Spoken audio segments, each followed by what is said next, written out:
Hi hello ನಮಸ್ಕಾರ. ನಾನು ನಿಮ್ಮ ಮಿತ್ರ ಮಹೇಶ್. ನೀವು ನೋಡ್ತಿದ್ದೀರಾ ಸವಿನೀನಪ್ಪ ಮಹೇಶ್ ಯೂಟ್ಯೂಬ್ ಚಾನಲ್ನ. ಫ್ರೆಂಡ್ಸ್, ಇವತ್ತು ಬಿಗ್ ಬಾಸ್ ಸಾರಿ ಆಫ್ಟರ್ ಲಾಂಗ್ ಟೈಮ್ ಈ ಒಂದು ಫೇಸ್ ವಿಡಿಯೋ ಮಾಡ್ತಾ ಇದ್ದೀನಿ. ನಿಮ್ಮನ್ನು ತುಂಬಾ ಮಿಸ್ ಮಾಡ್ಕೊಳ್ತಾ ಇದ್ದೀನಿ. ಮದುವೆ ಕಾರ್ಯಕ್ರಮಗಳಿರೋದ್ರಿಂದ ಜಾಸ್ತಿ ಒಂದಿಷ್ಟು ನಿಮ್ಮ ಜೊತೆ ಇನ್ವಾಲ್ವ್ಮೆಂಟು ಆಗೋದು ಸ್ವಲ್ಪ ಕಡಿಮೆ ಆಗ್ತಾ ಇದೆ. ಕೆಲವೊಂದು ದಿನಗಳ ಕಾಲ ಹಿಂಗೆ ಮುಂದುವರಿತಾನೆ ಇರ್ತೈತೆ. ಯಾಕಂದ್ರೆ ಅಂದರೆ ಅವನ ಮೇಲಿಂದ ಮೇಲೆ ಒಂದಿಷ್ಟು ಆರ್ಡರ್ಗಳು ನಾವು ಬುಕ್ಕಿಂಗ್ ಮಾಡ್ಕೊಳ್ಳೋದ್ರಿಂದ ಫೋಟೋ ತೆಗೆಯೋದಕ್ಕೋಸ್ಕರ ಆಲ್ರೆಡಿ ಬುಕ್ಕಿಂಗ್ ಮಾಡ್ಕೊಂಡಿದ್ದೆ. ಇಂತಿಂಥ ಡೇಟಿಗೆ ಇಂತಿಂಥ ಒಂದು ಫಂಕ್ಷನ್ಗಳು ನಾನು ಅಟೆಂಡ್ ಮಾಡಲೇಬೇಕಾಗಿದೆ. ಸೊ ಹಾಗಾಗಿ ವಿಡಿಯೋ ಹಾಕುವಂಥ ಒಂದಿಷ್ಟು ಟ್ಯುಟೋರಿಯಲ್ ವಿಡಿಯೋಗಳು ಬರೋದು ಸ್ವಲ್ಪ 2 ವಾರ ಸ್ವಲ್ಪ ಕಡಿಮೆ ಆಗ್ತೇವೆ ಅಂತ ಹೇಳ್ಬೋದು. ಕೆಲವೊಂದಿಷ್ಟು ಸನ್ನಿವೇಶಗಳನ್ನು ದೃಶ್ಯಗಳನ್ನು ಸೆರೆ ಹಿಡಿದು ನಿಮ್ಮ ಮುಂದೆ ಪ್ರಸ್ತಾಪ ಮಾಡೋಕ್ಕೆ ಪ್ರಯತ್ನ ಪಡ್ತಾ ಇರ್ತೀನಿ. ಸೊ ಈ ಒಂದು ವಿಡಿಯೋ ಯಾವ ಒಂದು ಕಾರಣಕ್ಕೋಸ್ಕರ ಮಾಡ್ತಾ ಇದ್ದೀನಿ ಅನ್ನೋ ಒಂದು ವಿಚಾರ ಕುರಿತು ಅನ್ನೋದಾದರೆ, ನನ್ನ ಬಳಿ ಇದೆ ಒಂದು ಬಾಳೆಹಣ್ಣು ತೊಗೊಂಡ್ಬಿಟ್ಟಿದ್ದೀನಿ. ಸೊ ಹೇಗಿದೆ, ಸಖತ್ತಾಗಿದೆ ಅಲ್ವಾ? ಸೊ ಈ ಒಂದು ಬಾಳೆಹಣ್ಣಿನಿಂದ ಆಗ ಮನುಷ್ಯನಿಗೆ ಆಗಿರ್ತಕ್ಕಂಥ ಉಪಯೋಗಗಳೇನು, ಹಾಗೆಯೇ ಅನಾನುಕೂಲಗಳೇನು, ಈ ಒಂದು ಬಾಳೆಹಣ್ಣು ತಿನ್ನೋದರಿಂದ ಯಾವ ರೀತಿ ಮನುಷ್ಯನಲ್ಲಿ ಆರೋಗ್ಯದ ಒಂದು ಪರಿಣಾಮ ಬೀರುತ್ತೆ, ಈ ಒಂದು ಬಾಳೆಹಣ್ಣನ್ನು ಯಾರ್ಯಾರು ತಿನ್ಬೋದು ಯಾರ್ಯಾರು ತಿನ್ನಬಾರ್ದು ಅನ್ನೋ ಒಂದು ವಿಚಾರನ ಕುರಿತು ಈ ಒಂದು ವಿಡಿಯೋದಲ್ಲಿ ನಿಮಗೆ ಸಂಪೂರ್ಣವಾಗಿ ತಿಳಿಸ್ಕೊಡ್ತಾ ಹೋಗ್ತೀನಿ. ಅದಕ್ಕೂ ಮುನ್ನ ಯಾರೆಲ್ಲ ಚಾನಲ್ನ ಸಬ್ಸ್ಕ್ರೈಬ್ ಮಾಡಿದ ವಿಡಿಯೋ ನೋಡ್ತಿದ್ರು ಅವರೆಲ್ಲರೂ ಚಾನಲ್ನ ಸಬ್ಸ್ಕ್ರೈಬ್ ಮಾಡ್ಕೊಳ್ಳಿ. ಪಕ್ಕದಲ್ಲಿರೋ ಬೆಲ್ ಬಟನ್ನ ಕ್ಲಿಕ್ ಮಾಡ್ಕೊಂಬೇಡಿ. ಆಲ್ ಅಂತ ನೋಟಿಫಿಕೇಶನ್ ಬರುತ್ತೆ, ಅದನ್ನು ಕ್ಲಿಕ್ ಮಾಡ್ಕೊಂಬಿಟ್ರೆ ನಾನು ಮಾಡ್ತಕ್ಕಂಥ ಪ್ರತಿಯೊಂದು ವಿಡಿಯೋಗಳು ನಿಮ್ಮ ಮೊಬೈಲ್ಗೆ ನಿಮ್ಮ ಕಂಪ್ಯೂಟರ್ಗೆ ನೇರವಾಗಿ ನೋಟಿಫಿಕೇಶನ್ ಬರುತ್ತೆ. ಈ ಮೂಲಕ ಹಲವು ರೀತಿಯಲ್ಲಿ ಅವ್ರ ಬಗ್ಗೆ ಪ್ರತಿಯೊಂದು ಮಾಹಿತಿನ ಪ್ರತಿದಿನ ನೀವು ಪಡ್ಕೋಬೋದು ಅಂತ ಹೇಳ್ತಾ, ಇನ್ನಕ್ಕೆ ತಡ ಬನ್ನಿ ಫ್ರೆಂಡ್ಸ್, ವಿಡಿಯೋ ಸ್ಟಾರ್ಟ್ ಮಾಡೋಣ. ನನ್ನ ಬಳಿ ಇದೆ ಒಂದು ಬಾಳೆಹಣ್ಣು. ಈ ಒಂದು ಬಾಳೆಹಣ್ಣು ಯಾವ ರೀತಿ ಬೇಕಾದರೂ ನೀವು ಸುಲ್ಕೊಂಡು ತಿನ್ಬೇಕು ಹೋಗ್ಬೋದು. ಹಿಂಗೆ ಇಲ್ಲಿಂದ ಮೇಲ್ಗಡೆ ಇದೆಯಲ್ಲ, ಇಲ್ಲಿಂದ ಈ ಕಡೆ ಸುಲಿಬೋದು. ಒಂದು ಪಾರ್ಟ್ ಬೇಕಾದ್ರೂ ನೀವು ಎಷ್ಟು ಪಾರ್ಟ್ ಬೇಕಾದರೂ ಈ ರೀತಿ ಸುಲಿಬೋದು, ಈ ರೀತಿ. ಓಕೆ,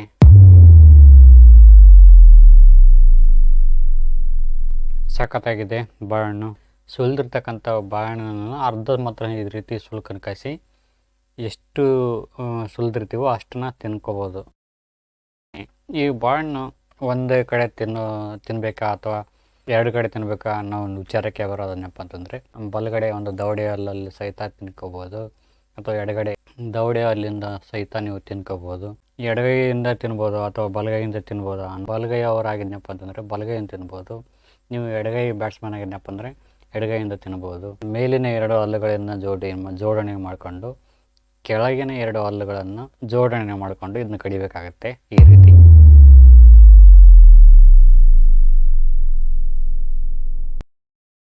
ಮತ್ತೆ ಹೊಳ್ಳಿ ಇದನ್ನು ಸುಲ್ಕೋಬೇಕಾಗತ್ತೆ ಈ ರೀತಿ. ಮತ್ತೆ ಹೊಳ್ಳಿ ಅದು ಎಂಡ್ ಅಂದರೆ ಕೊನೆಯವರೆಗೆ ಸುಲ್ಕೋಬೇಕಾಗತ್ತೆ. ಹಣ್ಣು ಎಷ್ಟಿರುತ್ತೋ ಅಷ್ಟು ಅಲ್ಲಿವರೆಗೂ ಸುಲ್ಕೊಂಡು ಇವಾಗ ಮತ್ತೆ ಶುರು ಮಾಡಬೇಕಾಗತ್ತೆ ಸೆಕೆಂಡ್ ಇನ್ನಿಂಗ್ಸ್ನ. ಇವಾಗ ಇದನ್ನ ಮುರ್ಕೊಂಬಿಡೋಣ. ಇದಕ್ಕೆ ಹೆಂಗೈತೆ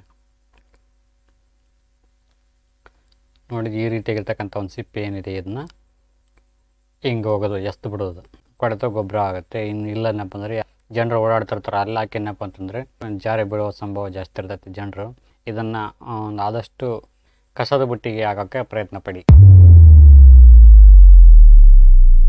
ನೋಡಿ, ಈ ಬಾಳೆಹಣ್ಣು ಯಾವಾಗ ನಮಗೆ ಅನುಕೂಲ ಆಗುತ್ತೆ ಅನ್ನೋ ಒಂದು ವಿಚಾರಕ್ಕೆ ಬರೋದಾದರೆ, ನನಗೆ ಆಗಿರ್ತಕ್ಕಂಥ ಅನುಭವದ ಕುರಿತು ಒಂದು ಮಾತನ್ನ ಹೇಳೋಕ್ಕೆ ನಮಗೆ ಇಷ್ಟಪಡ್ತೀನಿ.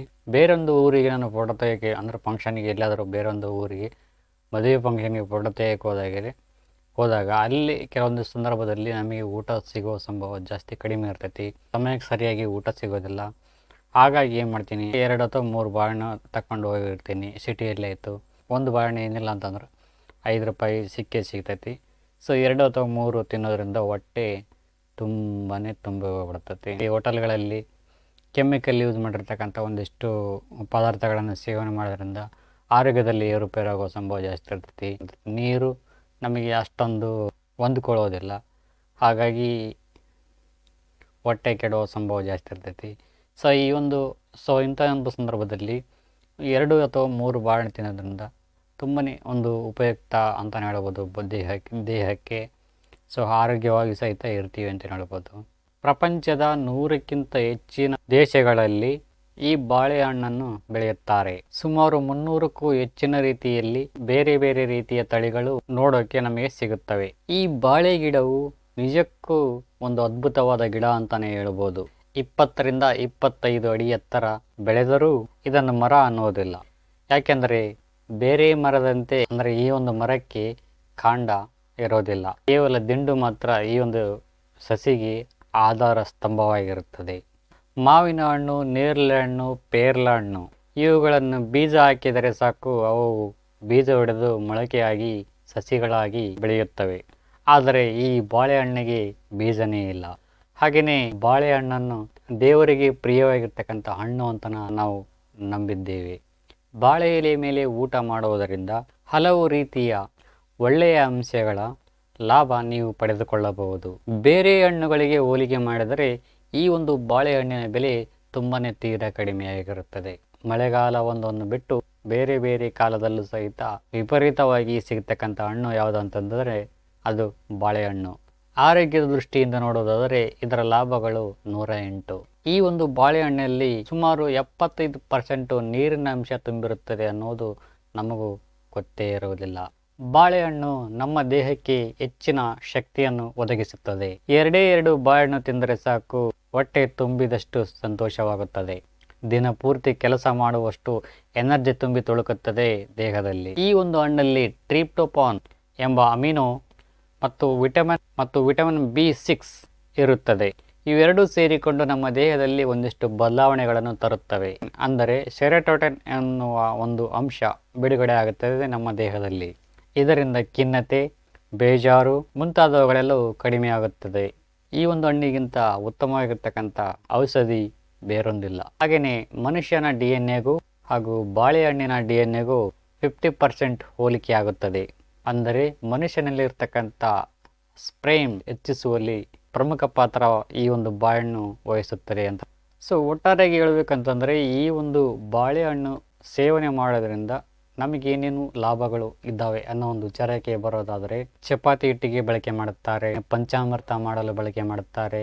ಹಾಗೆಯೇ ಮಸೀದಿ ಮಂದಿರಗಳಲ್ಲಿ ಪ್ರಸಾದಕ್ಕೋಸ್ಕರ ಈ ಒಂದು ಬಾಳೆಹಣ್ಣನ್ನು ತುಂಬಾ ಉಪಯೋಗಿಸುತ್ತಾರೆ. ಬೆಳಗಿನ ಉಪಹಾರ ಮಾಡಲು ಸಹಿತ ಈ ಒಂದು ಬಾಳೆಹಣ್ಣನ್ನು ಅತಿರೇಕವಾಗಿ ಮಹಿಳೆಯರು ಉಪಯೋಗಿಸುತ್ತಾರೆ. ಹಲ್ವಾ ಮಾಡೋಕೆ, ದೋಸೆ ಮಾಡೋಕೆ ಈ ರೀತಿಯಾಗಿರ್ತಕ್ಕಂಥ ಒಂದಿಷ್ಟು ತುಂಬಾ ಜಾಸ್ತಿ ಉಪಯೋಗಿಸುತ್ತಾರೆ.